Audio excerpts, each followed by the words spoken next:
गोस्वामी तुलसीदास जी की विनय पत्रिका में बहुत से पद होंगे, लेकिन गुरुदेव जी ने इस ग्रंथ में तुलसी पंचामृत में केवल 6 पदों का संकलन किया है। साधकों के काम लायक जो पद थे और सैद्धांतिक दृष्टि से भी जो अनुकूल लगे होंगे, उन्हीं का संकलन किया है। और वो 6 पद पर चर्चा हो चुकी है। इस प्रकार तुलसी पंचामृत में जो विनय पत्रिका है वो समाप्त हुआ है कल। आज वैराग्य संदीपनी बहुत छोटी पुस्तिका ये भी है। वैराग्य संदीपनी साधकों के लिए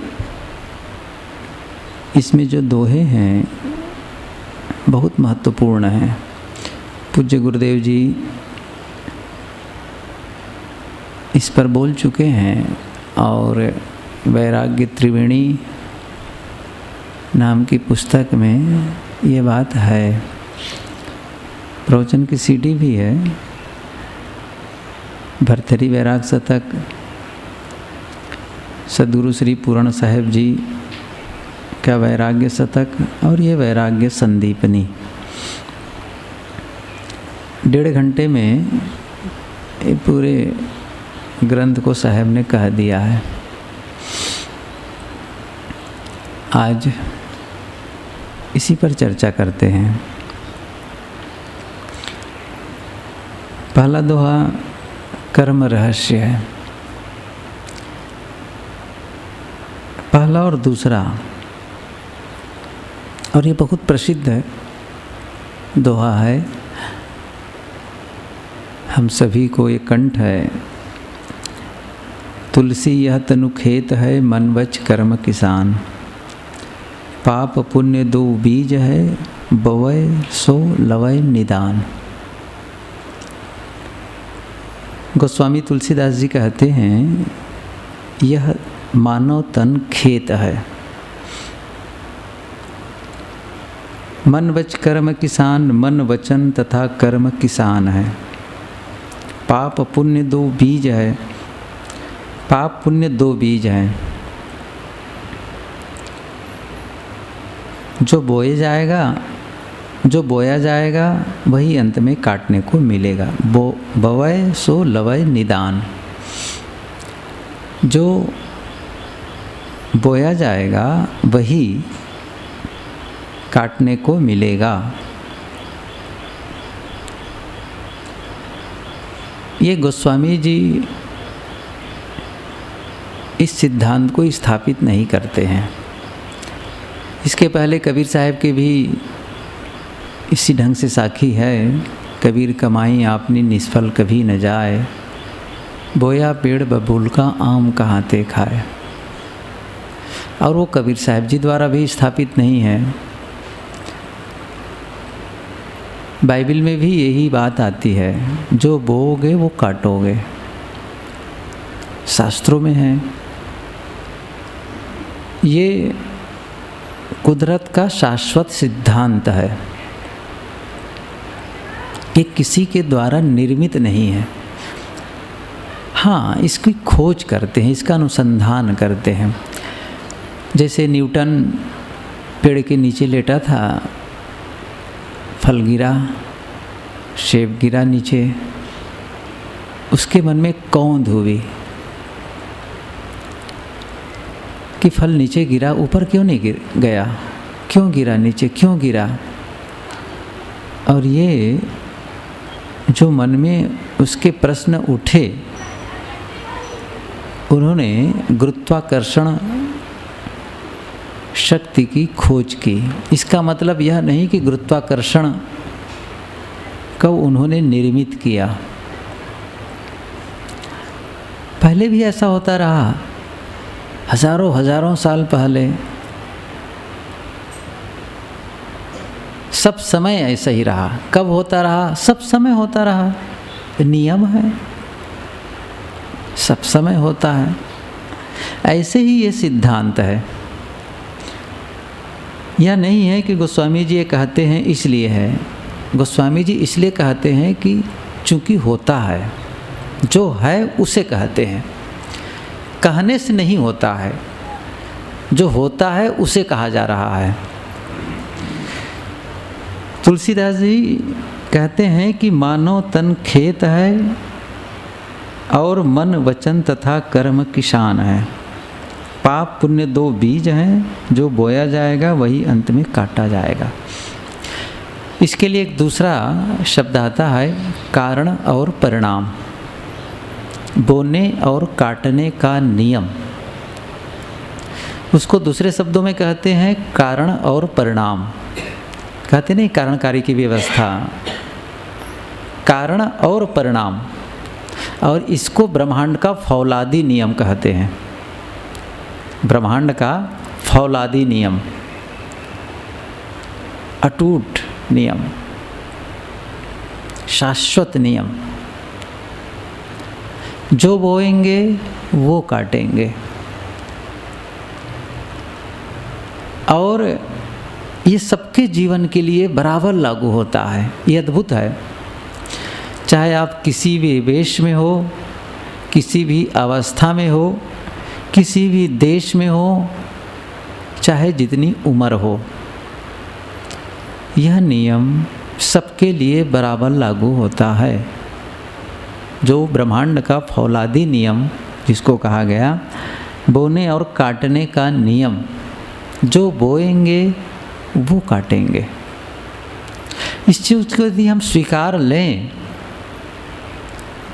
तो फिर हमें यह भी मानना पड़ेगा कि जो कुछ भी हमारे जीवन में हो रहा है उसका बीज हमने बोया है। जो कुछ भी हो रहा है उसको हमने बोया है।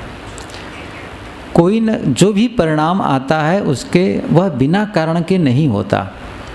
देखिए, पूरा संसार एक निश्चित नियम के तहत चलता है। गुरुदेव जी इसीलिए कहा करते थे, नियम ही ईश्वर है। जैसे महात्मा गांधी कहा करते थे कि भगवान ईश्वर सत्य है, ईश्वर सत्य है। लेकिन बाद में उन्होंने क्या कहा, सत्य ही ईश्वर है। अलग से कोई सत्ता का अनुभव नहीं हुआ। महात्मा गांधी ने लिखा है कि मुझे किसी अलग से ईश्वर, ब्रह्म, राम या किसी का अनुभव नहीं हुआ। मैंने सत्य का अनुभव किया और ये सत्य ही ईश्वर है, ये सच है। और गुरुदेव जी ने कहा नियम ही ईश्वर है। जैसे लोग कहते हैं ना कि कण कण में भगवान, बिल्कुल सच है, कण कण में भगवान। लेकिन वो भगवान क्या मानते हैं, कोई स्थूल देहधारी। ये कैसे हो सकता है कि स्थूल देहधारी कण कण में हो? देह तो स्थूल है, प्रत्यक्ष है, वो किसी कण में कैसे समा सकता है? ये जरूर है कि कण कण में नियम है।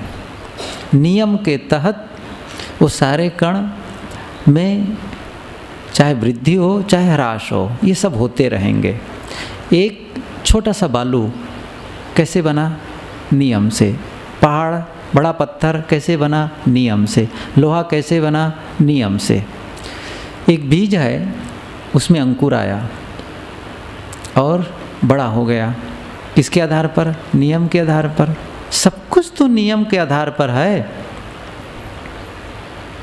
इसलिए ये नियम कि जो हम बोते हैं वो काटते हैं। इसका मतलब जो हम जीवन में अनुभव करते हैं, जो भी, वो हमारा ही बनाया हुआ है। जो भी हमको परिणाम मिल रहा है वो परिणाम के पहले कोई न कोई कारण है। सफलता और असफलता के भी सटीक कारण होते हैं। कोई आदमी सफल हुआ, संयोग से नहीं होता। संयोग नाम की कोई चीज़ नहीं है। एक्सीडेंट होते हैं, कैसे एक्सीडेंट हो गया? संयोग रहा। संयोग कैसे होगा? एक्सीडेंट में कहीं न कहीं से किसी की गलती हुई है। ये बात अलग है कि दोनों जब दो लड़ते हैं, दो आदमी लड़ते हैं गाड़ी से, तो फिर लड़ते हैं क्या कि मेरे गलती नहीं है, तुम गलती किए, तुम गलती किए। कोई बात नहीं, हुई ना गलती कहीं से, ये ना मानो कि मेरी गलती है या उनकी गलती है, कोई बात नहीं, हुई ना कहीं से। अब कुदरत को क्या पता है कि किससे गलती हुई किससे हुई, वो तो जो है सो है बस। तो फिर वो हमारे ही द्वारा किए हुए हैं। और इसका यदि कारण और परिणाम बोने और काटने का जो प्रायोगिक रूप है वो इस प्रकार आता है, विचार और परिस्थिति।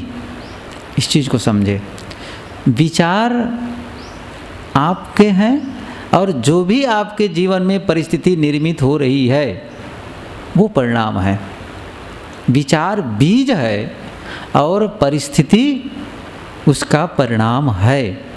हम किस परिस्थिति में हैं, चारों तरफ दुख है हमारे जीवन में, सुख है या सुख और दुख दोनों हैं, हम प्रसन्न हैं, हम दुखी हैं, हम स्वस्थ हैं, हम बीमार हैं, हम बुद्धिमान हैं, हम मूर्ख हैं, इसका सीधा संबंध हमारे विचारों से जाता है। हमने बोया है, ये विचार ही बीज है। हमारा विचार भी हो सकता है, दूसरों का भी हो सकता है। जब समूह और संगठन में रहते हैं तो फिर क्या होता है, उसका भी प्रभाव आता है। केवल अपने ही विचारों से हम प्रभावित नहीं होते हैं, ये साधना की बहुत ऊंची बात है, लेकिन दूसरे के विचारों से भी प्रभावित होते हैं। मैंने कई बार कहा है कि लहरों के सिद्धांत को समझें, तरंगों के सिद्धांत को समझें। जैसे एक तालाब है, तालाब में हम एक पत्थर फेंकते हैं तो क्या होता है, एक गोल घेरा बन जाता है, एक लहर बनती है। पत्थर फेंकने से पानी दबा, और जब पानी दबा तो फिर कहीं उठा, तो चारों तरफ एक गोल बना। और ये तरंग फिर दूसरा कोई पत्थर फेंका है या दूसरा ने कोई ऐसा एक्शन लिया है जिसके नाते फिर से लहर आई, तो एक लहर दूसरी लहर से टकराती है। ऐसे ही हम कोई भी काम करते हैं, कोई भी काम, तो उससे एक तरंग निकलती है। चाहे हम बोलते हों, चाहे हम सोचते हों, चाहे हम व्यवहार करते हों, तो हमने क्या किया, एक तरंग का निर्माण किया। ऐसे ही परिवार के और सदस्य हैं, वो भी तरंग का निर्माण कर रहे हैं। और यदि ये सही नहीं है तो एक दूसरे से टकराएंगे, अनुकूल नहीं है, सकारात्मक नहीं है तो टकराएंगे। ये पत्थर का फेंका फेंकी कब तक चलता रहेगा, ये सुख देने वाले नहीं हैं। हमें यह ध्यान रखना है, मैं जो भी व्यवहार कर रहा हूँ वह दूसरों के लिए कष्टप्रद ना हो, ये ध्यान रखना है। बहरहाल अपने लिए हमारी जिम्मेदारी बहुत ज़्यादा है, दूसरों के लिए समूह में है तो दूसरों के लिए भी है। हमारे लिए जिम्मेदारी क्या है, हम जो सोचते हैं उसका फल हम पाते हैं। दूसरा सोचता है वो जाने, हाँ उससे हम प्रभावित होते हैं, लेकिन उससे हम अप्रभावित भी रह सकते हैं, क्योंकि ये भीतर का मामला है। बाहर से ठीक है, आंदोलन होगा, घटा होगा, नुकसान होगा, और भी बातें हो सकती हैं, लेकिन ज़्यादातर आपके अंदर जो सुख और दुख का अनुभव होगा आपके विचारों के माध्यम से होगा। इसलिए यदि हमें परिणाम अच्छे नहीं मिल रहे हैं, अच्छे परिणाम नहीं आ रहे हैं, तो फिर हमने अच्छा बीज नहीं बोया है। परिणाम, देखिए साहब, परिणाम कभी झूठ नहीं बोलते, इस बात को ध्यान रखें। परिणाम कभी झूठ नहीं बोलते, जो परिणाम आया है वो सच है, इसका मतलब इसके पहले बीजारोपण हुआ है। मैं एक बात पूछूं, रिजल्ट आया परीक्षा का और एक विद्यार्थी फर्स्ट डिवीज़न पास हुआ और दूसरा विद्यार्थी फेल हो गया, तो मान लो वो 30 मई को रिजल्ट आया, आज 20 मई है, आज 20 मई को रिजल्ट आया अखबार में, और क्या है, फेल हो गया। तो क्या वो 20 मई को फेल हुआ है?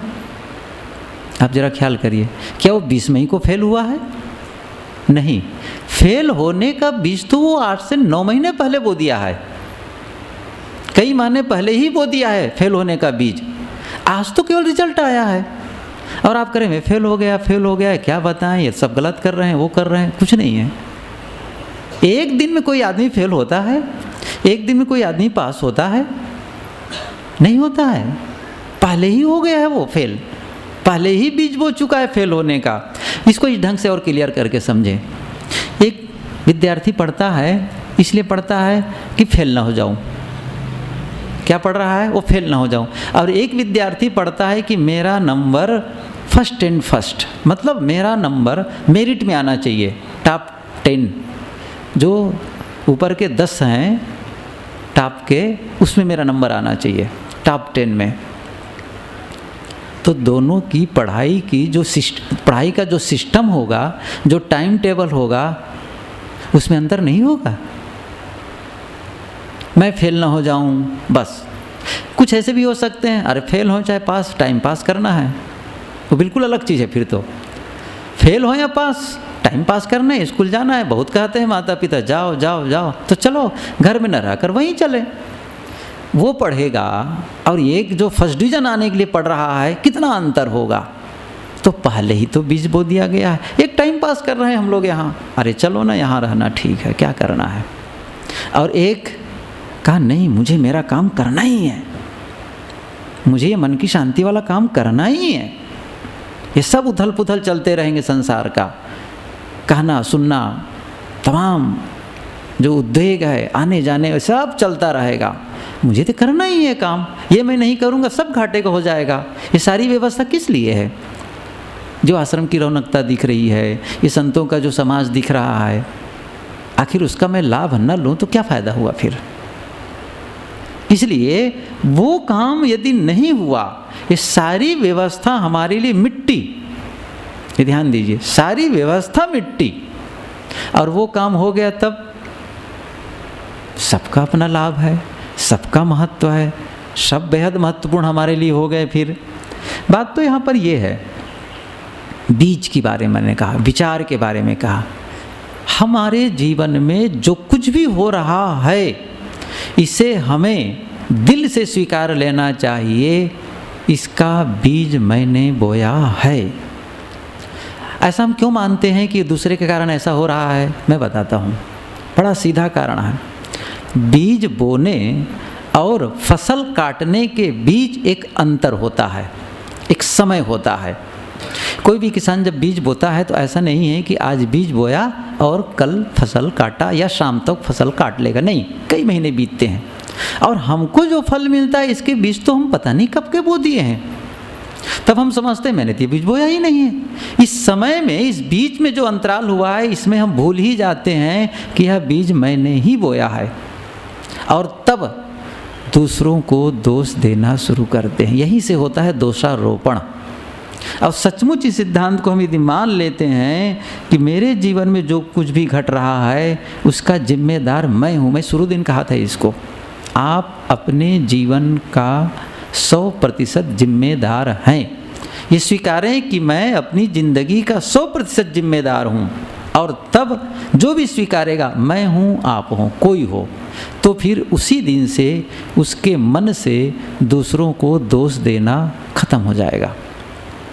और जब तक हम दोष देते हैं तब तक ही हम नहीं स्वीकारते अपने जीवन, अपनी ज़िंदगी की जिम्मेदारी। शिकायत करना खत्म होगा, और जितने अंश में है उतने अंश में अभी हम मान रहे हैं कि दूसरा जिम्मेदार है, जीवन का दूसरा जिम्मेदार है। आखिर दूसरे को जिम्मेदारी ठहरा करके आप लाभ पाएंगे? कभी नहीं पा सकते हैं। हमारी ज़िंदगी हम जी रहे हैं, हमारा जीवन हमारे लिए है, इसका बीज कौन बोएगा? मैं। अब प्रश्न होता है, कोई बात नहीं, अब तो जो हो गया सो हो गया, अब क्या करें? बड़ा सरल उपाय है, बीज बदल दीजिए। बिल्कुल सरल उपाय है, बीज बदल दीजिए। इस पंक्ति को मैंने कितनी बार कहा, कृषि स्टोर में लिखी हुई वो पंक्ति, जिस फसल को काट रहे हो यदि उसे पसंद नहीं करते तो जो बीज बो रहे हो उसकी जांच कर लो। सीधी सी बात है, जांच कर लो उसको, कौन सा बीज बो रहे हो। कहीं ऐसा तो नहीं है कि जो बीज बो रहे हैं फिर वही फसल है। मान लो हम मटर पसंद नहीं करते, क्या पसंद कर रहे हैं? चना। और तब फिर क्या करना है? अब बीज बोते समय क्या ध्यान रखना है कि अब मैं मटर न बोऊं। बीज ला रहे हो, उसको झांक लो, ये मटर है कि चना है? चना है ना, तो ठीक है। और कहीं आप पसंद नहीं कर रहे हो मटर को और मटर का बीज ला करके फिर से बो रहे हो। अल्कोहलिक एनोनिमस में एक पागलपन की परिभाषा दी जाती है, वही काम करते रहना लेकिन हर बार भिन्न परिणाम की आशा करना, ये पागलपन है। वही काम लगातार करते रहना और भिन्न भिन्न परिणाम की आशा करना, यही तो पागलपन है। हमारे जीवन में कोई बदलाव नहीं आया है, ना हमारे सोचने में, ना हमारे बोलने में, ना हमारे व्यवहार में। अब हम परिणाम की क्या आशा कर रहे हैं? अच्छा परिणाम आएगा। कैसे आएगा? कुछ चेंजिंग हुई है, कुछ बदलाव हुआ है? नहीं आया, तो परिणाम भी नहीं बदलेगा। अभी तक जो हम कर रहे हैं और उसे फिर भी करते रहते हैं तो हमें वही मिलता रहेगा जो अब तक करते आए हैं। गोस्वामी जी की ये पंक्ति बहुत ही महत्वपूर्ण है और मैंने पहले ही कहा, ये केवल गोस्वामी जी की स्थापना नहीं है, यह सिद्धांत शाश्वत है। ये कुदरत का नियम है, जिसको कहते हैं ब्रह्मांड का फौलादी नियम, कारण और परिणाम का नियम, बोने और काटने का नियम। जो बोते हैं वो काटते हैं, सीधी सी बात है। और विचार ही बीज है और जो भी हमारे सामने परिस्थिति निर्मित हो रही है वही उसके परिणाम है। तो परिणाम झूठ नहीं बोलते, हमें ध्यान देना। कोई भी परिणाम आ रहा है तो थोड़ा पीछे जाएं, आखिर ऐसा हुआ क्यों, क्यों कारण। जैसे मुझे खांसी आई या बुखार आया तो हमें थोड़ा पीछे जाना है, कौन सी गलती हो गई मेरे से, कहीं तो मिस्टेक हुआ होगा, ऐसा तो नहीं है, क्यों हुआ आखिर में। थोड़ा पीछे जाएं, तब देखें कि हाँ फिर वो गलती अब नहीं करना है। फिर हमको क्या होगा, फिर परिणाम अच्छे आने लग जाएंगे। देखिए, शरीर सचमुच अपने आप पे स्वस्थ होना चाहता है। आत्मा में तो अपने आप पे सुख और शांति मौजूद है, ऑलरेडी उसका स्वभाव है। हम ही हैं जो ऊपर से उसके ऊपर एक प्रकार से काला कंबल ओढ़ते हैं, मलिनता की चादर ओढ़ते हैं। तो क्या करें फिर आखिर में, ढका रहेगा ना, वो तो ढका ही रहेगा, वो उसको उघाड़ना है। तुलसी यह तनु खेत है, मन वच कर्म किसान, पाप पुण्य दो बीज है, बवय सो लवय निदान। बहुत बढ़िया है। ये शरीर खेत है, खेत है। अब प्रश्न होता है, इस खेत में खेती कौन करता है? तो मन वच कर्म, मनसा वाचा कर्मणा, ये जो हम लोग कहते हैं वही है। इसका मतलब यह भी है, जो आप सोचते हैं वो बीज बोना है। फिर कहते हैं पाप पुण्य दो बीज है। कौन कौन से बीज बोते हैं आप लोग, हम सब कौन से बीज बोते हैं? दो प्रकार के बीज, या तो आप पाप का बीज बोते हैं या फिर पुण्य का बीज बोते हैं। किससे बोते हैं? किसान किसानी करता है, बीज लाता है, तो वो किसान मन है, वो किसान वाणी है, वो किसान तन है। इसका मतलब यह हुआ, यदि आप मन से सोच रहे हैं तो बीज बो रहे हैं। अब प्रश्न यह है कि क्या सोच रहे हैं? शुभ सोच रहे हैं तो पुण्य का बीज बो दिए, अशुभ सोच रहे हैं तो पाप का बीज बो दिए। वाणी में कटु बोल रहे हैं तो पाप का बीज बो दिए, मीठा बोल रहे हैं तो पुण्य का बीज बो दिए, चोरी कर रहे हैं पाप का बीज बो दिए, दान कर रहे हैं पुण्य का बीज बो दिए। मतलब हमारे हर एक्टिविटीज़, सारे क्रियाकलाप बीज बोए जा रहे हैं उससे।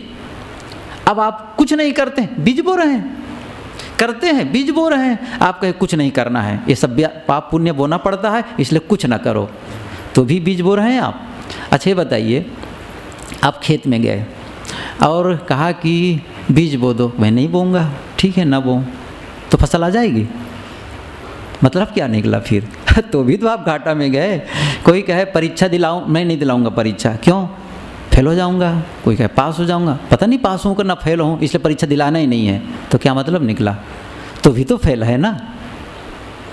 ये नहीं है चलेगा, यद्यपि आप बो ही रहे हैं तो भी बीज है, ये भी एक प्रकार से बीज है। आपका कुछ न करना भी बीज बोना है, इसका मतलब कुछ परिणाम नहीं आएगा, जीरो जीरो बिल्कुल। अभी देखो ट्वीट ख्याल आ गया, सहचारी संस्मरण है, अखबार में पढ़ा था कि मायावती के लिए आया है कि वो अब अपनी मूर्ति के पास आमलेट की दुकान लगाएगी, क्योंकि उसको अंडा मिल गया है। मतलब वो पूरा 0-0 है ना, कोई सीट नहीं आई तो 0 है, तो आमलेट की दुकान लगाएगी। एक व्यंग लिखा है उसमें। ये तो बात आई, ख्याल आ गया, इसलिए कहा तो आप कुछ नहीं करेंगे तो कुछ परिणाम नहीं आएगा। इसका मतलब फिर भी आप बाहर हैं। ये नहीं कि आपको ले लिया जाएगा, बड़ा अच्छा आदमी, ये तो बढ़िया है, ऐसा कुछ नहीं है। आप कर रहे हैं, निरंतर उसका परिणाम आ रहा है। इसलिए पाप पुण्य दो बीज है, बवै सुलोय निदान। जो बोया जाएगा वही अंत में काटने को मिलेगा। इसलिए पूरी सावधानी पूर्वक हम यह देखें, ध्यान रखें कौन सा बीज बो रहा हूँ, अर्थात मेरे मन में कौन से विचार चल रहे हैं, मैं क्या बोल रहा हूँ लोगों के बीच, मैं कौन सा व्यवहार कर रहा हूँ, अपने लिए सुख, दूसरों के लिए सुख, ये ध्यान तो रखना पड़ेगा। तुलसी यह तन तवा है, तपत सदा त्रय ताप। शांति होई जब शांति पद, पावै राम प्रताप। गोस्वामी जी कहते हैं कि यह तन तवा है, तवा के सदृश है। तवा रोटी सेकने वाला, और उसको क्या कहते हैं, तपत सदा त्रय ताप। गैस के चूल्हा पर तवा रख देते हैं, चूल्हा या फिर लकड़ी के चूल्हा पर रख देते हैं और नीचे से आग लगा देते हैं और वो तवा तपते रहता है। यहाँ पर यह शरीर तो तवा है, तवा के समान है। तुलसी यह तन तवा है, तपत सदा त्रय ताप। किससे तप रहा है, सदैव तीनों तापों से तपता रहता है, दैहिक, दैविक, भौतिक, इन 3 तापों से तप रहा है। कभी शरीर में कष्ट है, कभी हम तो ठीक हैं लेकिन प्राकृतिक आपदा है, दैविक ताप, पता नहीं भूकंप आ गया, आंधी आ गई, पानी गिर गया, भयंकर धूप, लू, ये क्या है, इससे शरीर तपित है। या फिर भौतिक, कहीं मच्छर ने काटा, कहीं बिच्छू ने डंक मारा, कहीं ने कुछ, कहीं कुछ, या फिर लोग परेशान कर रहे हैं, सब भौतिक ताप है। दैहिक, दैविक, भौतिक। शरीर में जो कोई कष्ट हो, सीधे सीधे शारीरिक कोई परेशानी हो, वो क्या है, दैहिक है। दैविक है जो प्राकृतिक आपदा, प्रकृति द्वारा कोई हमको कष्ट हो रहा है। या फिर भौतिक, भौतिक है भूत प्राणियों द्वारा, कोई भी जो प्राणी हैं उनके द्वारा हमको कष्ट हो रहा है, और इन्हीं से निरंतर जीव पीड़ित है। तपत सदा त्रय ताप। गोस्वामी जी कहते हैं ये शरीर तवा है और ये निरंतर तीनों तापों से तपता रहता है। अब प्रश्न होता है कैसे शांत हो। शांति होई जब शांति पद, पावै राम प्रताप। ताप तभी शांत होंगे जब राम प्रताप से शांति पद मिले, राम कृपा कर दें और हमें शांति पद मिल जाए तो हमारा ये ताप शांत हो जाएगा। कहाँ है राम, कब करेंगे वो कृपा। कबहू के दीन दयाल की भनक पड़ेगी कान, सोए रहें, जगाते रहो, कुछ नहीं होने वाला है इससे।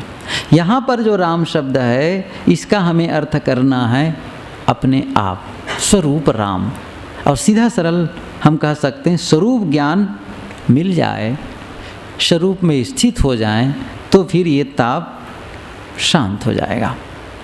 आत्मज्ञान की आवश्यकता है, वही शांति और शीतलता है। शरीर के स्तर पर जिएंगे तो फिर हर समय ये तपता रहेगा। हमें आत्मा के धरातल पर जाना है, जीवन भर बना रहेगा शरीर का ताप, ऐसा नहीं है।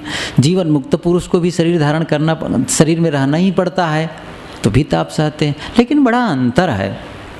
एक दूर से देखता है वो कि ये स्थिति हो रही है, एक घटना को दूर से देख रहा है, अपने ही शरीर को मानो दूर से देखता है, अलग मानो खड़े हो, जैसे मैं यहाँ बैठा हूँ और दूर एक कोई बैठा हो गेट के पास में, तो मैं उसको वहाँ से देख रहा हूँ, वो बैठा है, उठा है, हिल रहा है, कैसे कर रहा है, अलग से देखना। ऐसे ही वो अपने शरीर को भी अलग से देखता है, कल्पना, एक मन की एक दशा ऐसी होती है, वो उच्च दशा में पहुँचे होते हैं जिससे वो प्रभावित नहीं होते हैं। तो स्वरूप ज्ञान, स्वरूप स्थिति, यही राम प्रताप है। जब वो मिल जाता है तो फिर क्या होता है? शांति होई, शांत हो जाता है। ऊपर जो हम तप रहे थे वो तपना समाप्त। तीनों तापों से ये शरीर तपता रहता है, और ताप तभी शांत होंगे जब आप स्वरूप ज्ञान प्राप्त कर लेंगे, स्वरूप स्थिति में समा जाएंगे। आगे है संत स्वभाव वर्णन। सरल सरल है और बड़े काम के हम लोगों के लिए है। सरल बरन भाषा सरल, सरल अर्थमय मानी, तुलसी सरलय संत जन ताहि परि पहचान। इस ग्रंथ के लिए गोस्वामी जी कहते हैं जो वैराग्य संदीपनी है, इसमें जो अक्षर हैं सरल हैं। सरल बरन, भाषा सरल, भाषा सरल है, बहुत गूढ़ नहीं है, क्लिष्ट नहीं है कि इसका अर्थ लगाने में कठिनाई हो, बड़ा सरल है। कोई रूपक अलंकार नहीं है, कोई उलटवासी नहीं है, बड़ा सीधा सपाट, पढ़ते जाओ समझते जाओ, बस पीते जाओ और भीतर पानी उतरते जाता, ऐसे ही है। तो इस ग्रंथ के अक्षर सरल हैं, भाषा भी सरल है, अर्थ सरल अर्थमय मानी, और अर्थ भी सरल माना जाता है। तुलसी सरलय संत जन, गोस्वामी जी कहते हैं कि संत जन भी सरल होते हैं, अतः ताहि परि पहचान, इसकी परख उन्हें हो गई है। उन्होंने कहा कि ये पहले ही जान गए, क्योंकि संत सरल हैं, इसमें सारी बातें सरल है, संत भी सरल हैं, इसलिए वो इनको परख लिए हैं, बड़ी सहजता से परख लिए हैं। उसमें कोई कुटिलता नहीं, टेढ़ापन नहीं, बड़ी सरलता से वो अपना जीवन जीते हैं, व्यवहार करते हैं। सरल को तो समझना सरल है, सरल आदमी को, कुटिल को समझना बड़ा कठिन है। पता नहीं क्या उनके मन में चल रहा है और क्या व्यवहार कर दे, बड़ा कठिन है ये। इसलिए सरल के लिए कहते हैं कि ताहि परि पहचान, इसकी परख उन्हें हो गई। सरल है, स्वयं जीवन सरलता पूर्वक जीते हैं, सरल बातों को जल्दी से समझ लेते हैं। अब आगे वर्णन करते हैं।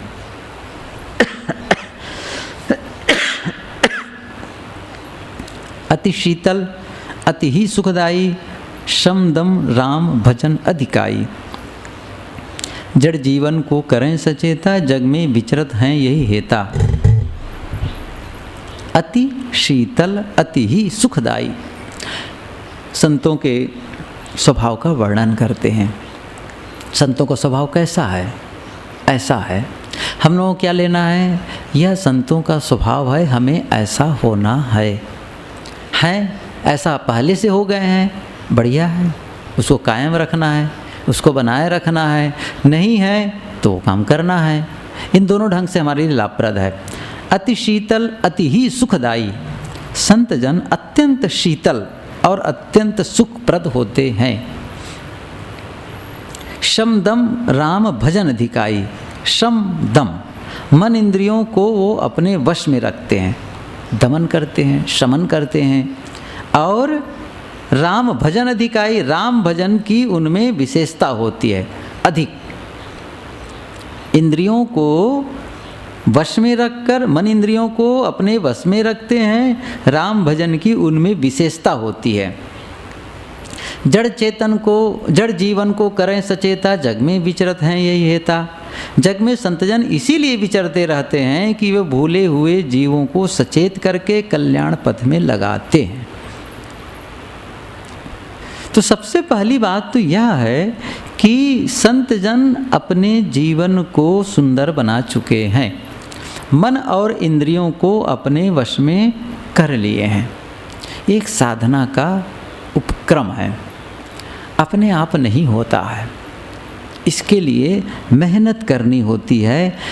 स्वाभाविक बहिर्मुखी है सारी इंद्रियां, विषयों के प्रति आकर्षित है। न जाने अनादिकाल से मन में कैसे कैसे विषय वासना के संस्कार भरे हैं।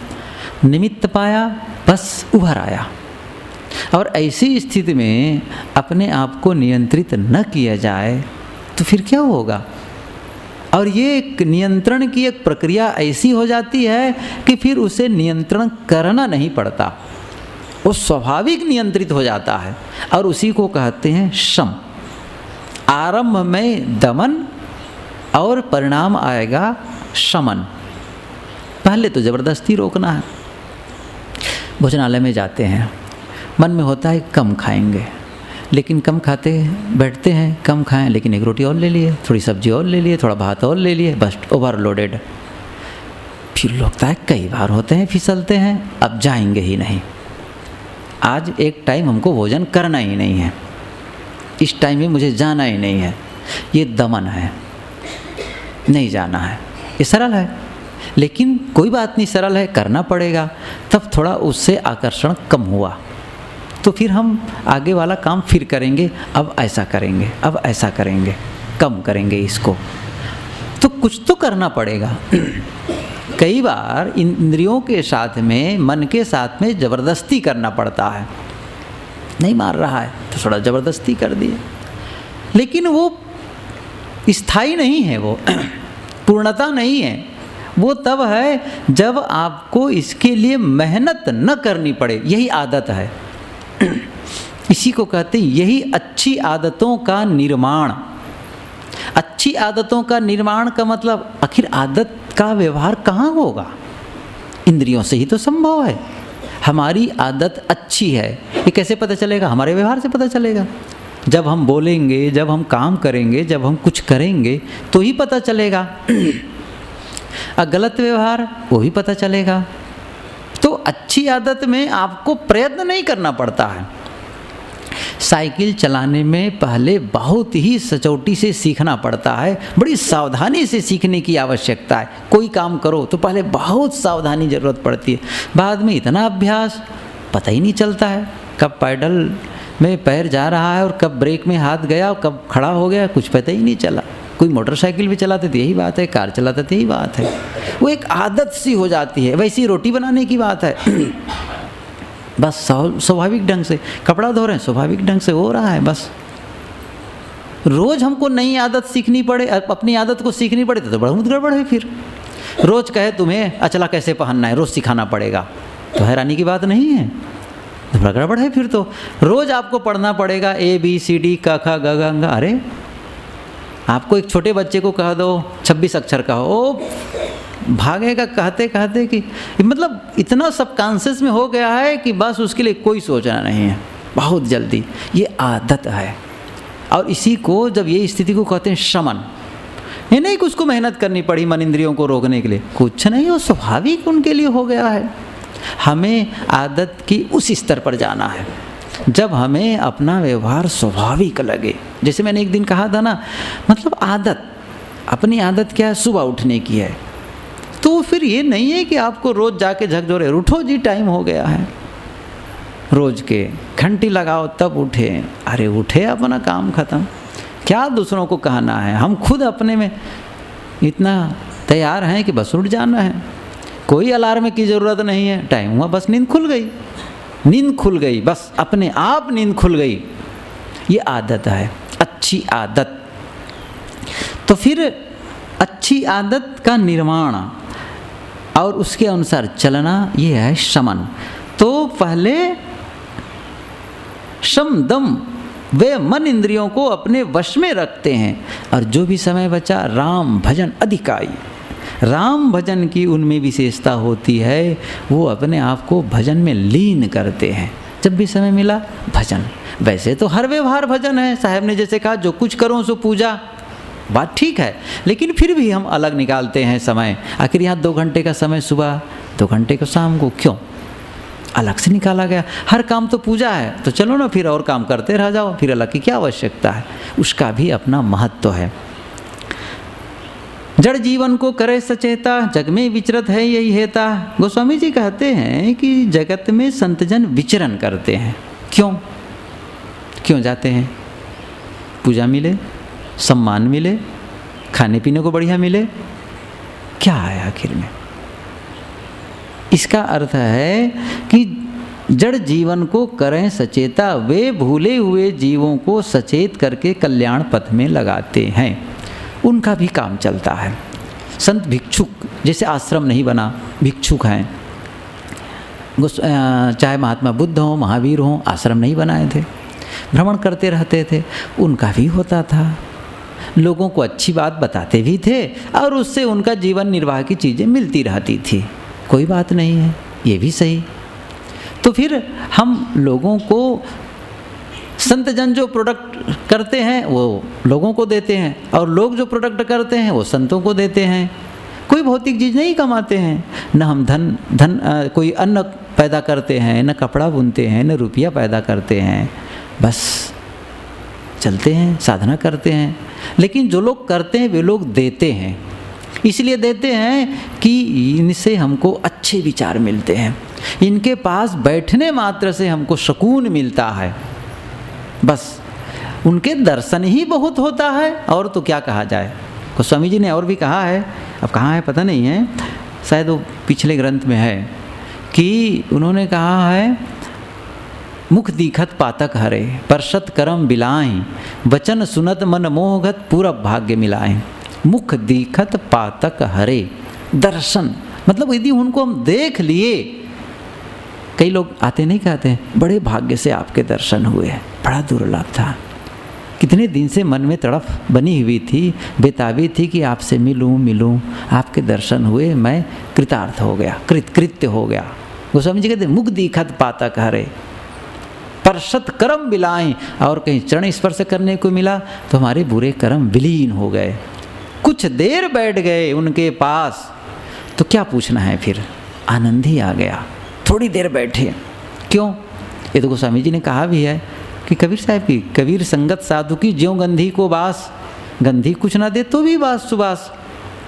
सीधी सी बात है, इत्र बेचने वाला है, या फिर गांधी कहते हैं हींग को, इधर भी कहते हैं गंधियारा आया है, फैजाबाद वगैरह में रहते थे, गंधियारा कहते थे उसको, गांधी, हींग को गांधी कहते हैं, पता नहीं कैसे कहने की परिपाटी है।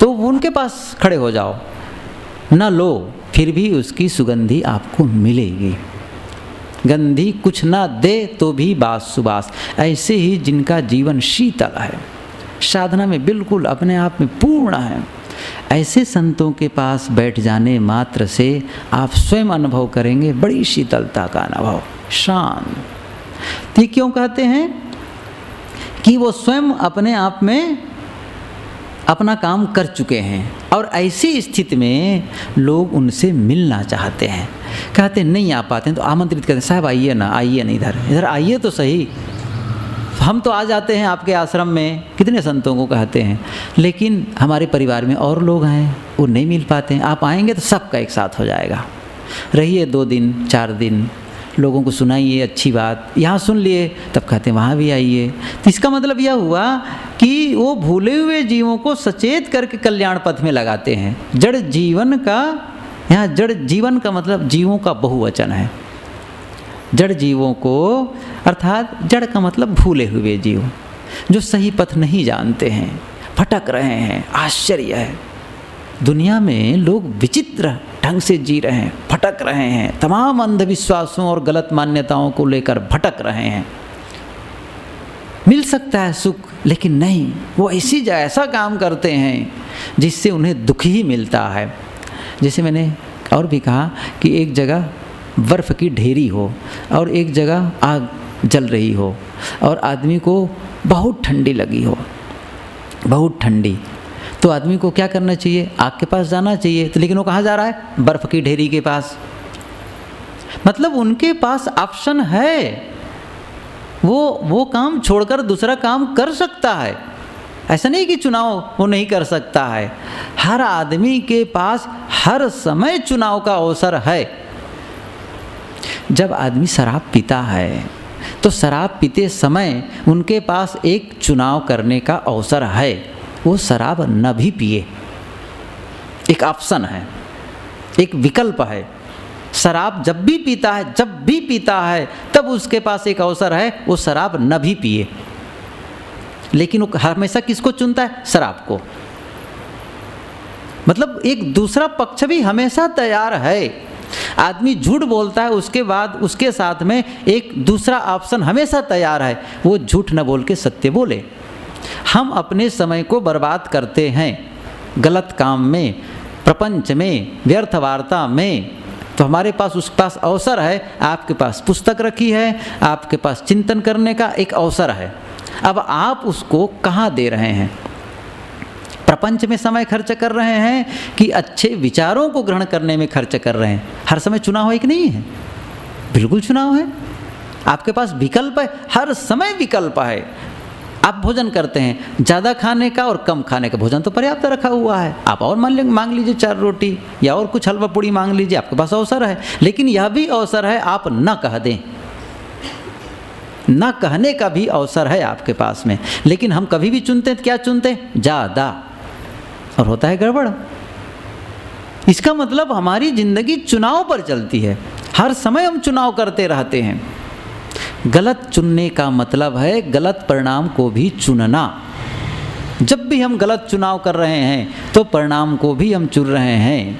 जैसे एक छड़ी के एक सिरे को उठाते हैं तो दूसरे सिरे को भी आप उठाते हैं, तो जो भी कदम उठाए हैं उसका परिणाम तो आएगा ही। यहाँ पर तो प्रसंग अलग है। जड़ जीवन को करें सचेता, जग में विचरत हैं यही हेता। बात यह थी कि हम अपने आप को शीतल करें, साधना में अपने को परिपक्व करें। यह हमारे पास हर समय अवसर है। वो भजन आप लोग भी सुने होंगे कि हर क्षण तुम्हें समय है निज स्थिति करन को, प्रातः शाम दोपहर सद्गुण हिये भरन को। हर क्षण तुम्हें समय है। ये श्री निर्बंध साहिब जी के, एक दिन मैंने चर्चा की थी निर्बंध साहिब जी की। तो हर क्षण तुम्हें समय है निज स्थिति करन को, प्रातः शाम दोपहर सद्गुण हिये भरन को। कब नहीं है? कब आप सद्गुण नहीं ग्रहण कर सकते? क्या आपको कोई ग्रहण लगा हुआ है? सूर्य ग्रहण, चंद्र ग्रहण, वैसे कोई ग्रहण है? कौन दंड लागा? साहब ने जो कहा है ना, बीजक में राम न रमसी कौन दंड लागा, मरि जैवे का करवे अभागा। तुम्हें कौन सा दंड लगा है जो राम में रमन नहीं करते हो, राम का भजन नहीं करते हो? कौन सा दंड लगा है? कौन सी सूतक लग गया है तुम्हें? कौन से पनिशमेंट मिले, कौन सी सजा मिल गई है? कैदी हो गए हो, परतंत्र हो गए हो? आपके पास तो चुनाव करने का अवसर है, क्यों नहीं करते हो? इसलिए हमें शीतलता का चुनाव करना है, गर्मी का नहीं करना है। शीतल मन शीतल हो, वाणी शीतल हो, व्यवहार पवित्र और निर्मल हो, ये हमें करना है। सारा समाज हमारे सहयोग के लिए तैयार है, सब कुछ तैयार है, लेकिन हम यदि तैयार नहीं होंगे तो हमारा सहयोग कोई नहीं करने वाला है। इसलिए हर बार अकेले में बैठ करके, कभी भी हो, सुबह से उठ करके चाहे जब शुरू कर दें, मैं जिम्मेदार इसका, मैं अपने जीवन का जिम्मेदार हूँ और इसे मैं ठीक कर सकता हूँ, इसे मैं बढ़िया बना सकता हूँ। ऐसा कर लिया, काम बन गया। और ऐसा करने वाले संत जन दुनिया में जाके लोगों को जगाते हैं। देख रहे हैं लोग दुखी हैं, उनको बताते हैं तुम दुखी मत हो, क्यों परेशान हो रहे हो, इसका रास्ता यह है, इस रास्ते को छोड़ दो। लोग जागते हैं, चेतते हैं। ऐसा नहीं है कि नहीं जागते और चेतते हैं। ये संत न होते तो क्या होता? जरी मरता संसार। साहिब जी ने कहा, सदगुरु कबीर ने कहा, जरी मरता संसार। ये नहीं होते संत, जग में होते संत नहीं, जरी मरता संसार, जल जाते। यही इन्हीं की कृपा है। कोई संत का मतलब यह नहीं कि केवल कपड़ा पहने हुए, ऐसे सज्जन आसपास भी हैं जो हमें अच्छी सीख देते हैं, गलत से रोकते हैं, वर्जनीय कामों से वर्जन करते हैं। मत करो इसको, भटक जाओगे, दुखी हो जाओगे। सब संत हैं। घर में भी ऐसे लोग हैं जो हमें गलत मार्ग से बरसते हैं। तो ये सब न होते तो न जाने आदमी कहाँ भटक जाता। तो अति शीतल, अति ही सुखदाई, संतजन अत्यंत अत्यंत शीतल और अत्यंत सुखप्रद होते हैं। वे मन इंद्रियों को अपने वश में रखते हैं। राम भजन की उनमें विशेषता होती। राम भजन अधिकाई, शम दम राम भजन अधिकाई। जगत में जड़ जीवन को करें सचेता, वो संसार में विचरण करते हैं संतजन भूले हुए जीवों को सचेत करने के लिए, अर्थात कल्याण पथ में लगाते रहते हैं। एक दोहा और। तुलसी ऐसे कहूँ कहूँ धन्य धरनी वह संत, पर काजे परमार्थी प्रीत लिए निबहंत। तुलसी ऐसे कहूँ कहूँ धन्य धरनी वह संत। वो स्वामी जी कहते हैं कि ऐसे संत कहीं कहीं मिलते हैं। तुलसीदास जी कहते हैं ऐसे संत, तुलसी ऐसे कहूँ कहूँ धन्य धरनी वह संत। वह संत, ऐसे संत कहीं कहीं मिलते हैं। कैसे संत? पर काजे परमार्थी, वो पृथ्वी पर, वह पृथ्वी धन्य है। धन्य धरनी वह संत, धरनी पृथ्वी, वह पृथ्वी धन्य है जहाँ ऐसे संत रहते हैं। धन्य धरनी वह संत, इसका सरल ढंग से कहा जाए तो वो जन्मभूमि, वो स्थल धन्य है जिसने ऐसे संत को पैदा किया है। और इसीलिए जहाँ संत जन्म लिए रहते हैं वहाँ भी एक प्रकार से तीर्थ ही हो जाता है। उसने कहाँ जन्म लिए थे? जन्म स्थली, निर्वाण स्थली, तप स्थली, ये देखते हैं। वो एक प्रकार से तीर्थ ही है लोगों के लिए। वह पृथ्वी धन्य है जहाँ ऐसे संत रहते हैं। खास बात तो रहना, जन्म के समय तो अबोध अवस्था में है, उनकी क्या विशेषता है जन्म स्थली की, लेकिन फिर भी लोग मानते हैं।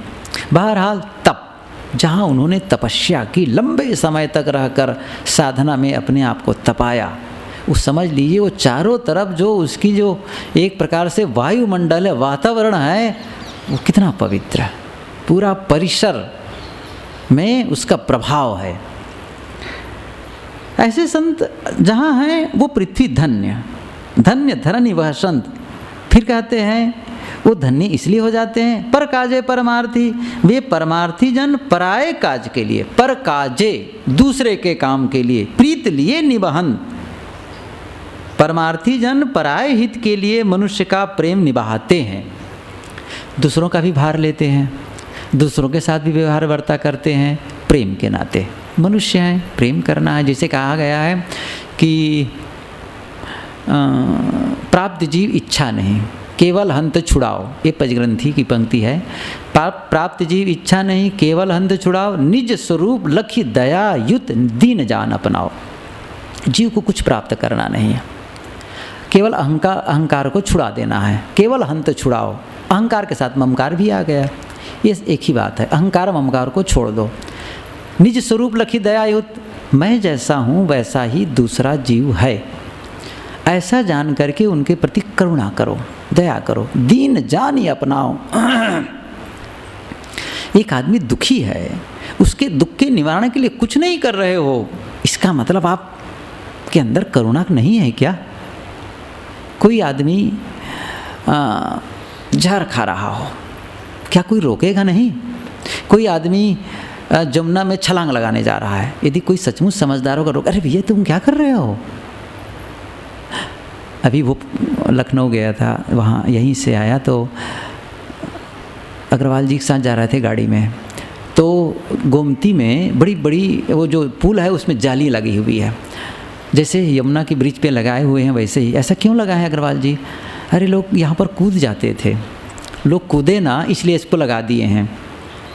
तो उन्होंने संस्मरण बताया, एक आदमी था, जवान था शायद, वो बार बार ऐसा कूदने के लिए ऐसा लगता था जैसे कूदेगा, लेकिन अब भय भी होता है कैसे कूदूं। मुझे लगा वो सुबह मॉर्निंग वॉक पे जा रहे थे, देखा कि ये लगता है कि कूदने वाला है, उनको पकड़े, थोड़ा सा कांपे, भैया तुम क्या कर रहे हो? नहीं नहीं कुछ नहीं कुछ नहीं।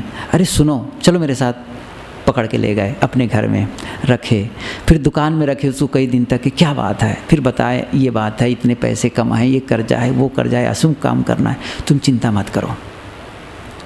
और उनका सहयोग किए, फिर घर में उनका फ़ोन किए, लोग सोचे थे कहीं गए होंगे, बताए नहीं थे, फिर उनको पकड़ के काम में लगा दिए, फिर चलने लगे। अब बताइए इस चीज़ को, ऐसा क्यों? वो साधु का कपड़ा नहीं पहने हैं अग्रवाल जी, लेकिन उसने ऐसा किया। दीन जान ही अपनाओ, कोई कष्ट में हो, कोई दुखी है, अगर आप उसको दुखी रहना छोड़ देना चाहते हैं, ये कैसे होगा? कैसे अच्छा महसूस करेंगे उस समय? आप नहीं कर सकते हैं। अब्राहम लिंकन जा रहे थे कई सैनिकों के साथ, सेना नायकों के साथ, घोड़े से थे, तब तो घोड़ा ही था उस समय ज़्यादा। फिर हुआ क्या कि सड़क पर एक देखा, एक कीड़ा उलट गया है और वो बार बार सीधा होने के लिए प्रयास कर रहा है, बहुत प्रयास कर रहा है। आप लोग कभी गोबड़ौले को देखे हैं? गोबड़ौला जब उलट जाता है तो न जाने वो बेचारा कितना परेशान होता है, क्या उसको पता नहीं, फिसल जाता है। तो वो शायद वैसे कुछ रहा होगा, वो परेशान। और जैसे ही घोड़ा नज़दीक गया तो घोड़े की टाप सुन करके वो कीड़ा और तड़फड़ाने लगा। लिंकन ने देखा, घोड़ा से उतरा और उसको सीधा किया और पकड़ के फुटपाथ पर कर दिया। सेनानायक देख रहे थे, उन्होंने कहा इसका मतलब ये आपने क्यों किया? तब अब्राहम लिंकन क्या कहते हैं, ऐसा करके मुझे अच्छा महसूस हो रहा है। बहुत अच्छी बात लगी ये जब पढ़ा मैं पहले मैंने उसको डायरी में उतारा कहा, उन्होंने लिखा, कहा कि यह करके अब मुझे बहुत अच्छा लगा, अच्छा महसूस कर रहा हूँ। ये कितनी बड़ी बात है। और ऐसा न करता तो अच्छा महसूस न करता। इसका मतलब किसका हित हुआ? अपना हित हुआ ना। कीड़े का तो जो हुआ सो हुआ, अपना हित हुआ। ऐसे ही संत जन दूसरे के दुखों को देख करके दुखी हो जाते हैं। यही तो कहते हैं कि संत नवनीत समाना, संत हृदय नवनीत समाना, कहा कविन पर कहे न जाना। शायद इसमें आया हो और मैं फिर अभी कह दूं, इसलिए उसी समय कहूँगा। टाइम भी पूरा हो गया है।